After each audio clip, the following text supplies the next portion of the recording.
In the remaining days, you can almost be certain that comedy scripts will be established in almost all parts of the Kenya, having been influenced by the likes of Moratina, Mogoka, Busa, Changa, etc. etc.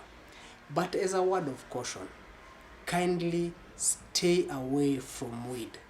Welcome back here to another episode of Mak-B Optimized, where we endeavor to inspire and motivate us through real life experience. The year is 1996 or thereabout. We had just come back from the holidays and everyone was telling and sharing their stories. But there was this story that really carried the day. I will rename the gentleman as KM. This is by just using his initial. In my community, there is a culture known as Mwedhya. Mwedhya is this community activity whereby neighbors, friends, and the community at large come together and help one of theirs to cultivate, till, weed, all those activities pertaining the shamba.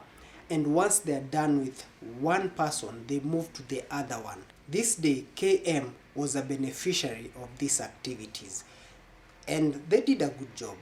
So during one of the breaks, KM and company decided to smoke some weed so that they can boost their energies before the next session.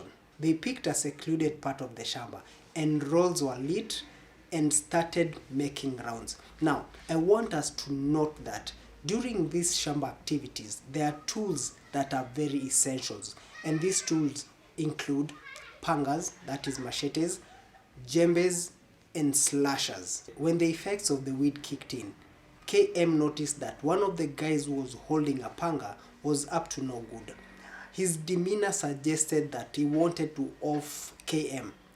And for real, KM was not ready to die that day. So what did he do? KM ran like a madman. And upon seeing this, his friends also followed suit. Remember, all this time they are carrying their weapons. Every moment KM glanced over his shoulder, he would see his attackers closing in. And for this reason, he would sprint even faster. And in turn, their friends would increase the speed, hoping to escape from whatever KM was running away from. KM mastered all the energies that he would. This is amid his screams, and he took refuge at the nearest chief's camp. And seconds later, the friends arrived. At this point, I really do not remember what happened. This escapes my memory because I'm not sure how the APs handled this case. Maybe I will be looking for KM to further refresh my memory and tell us exactly what happened. Thank you for watching, and until the next one, stay clean, stay safe, and avoid surrendering yourself to the chief.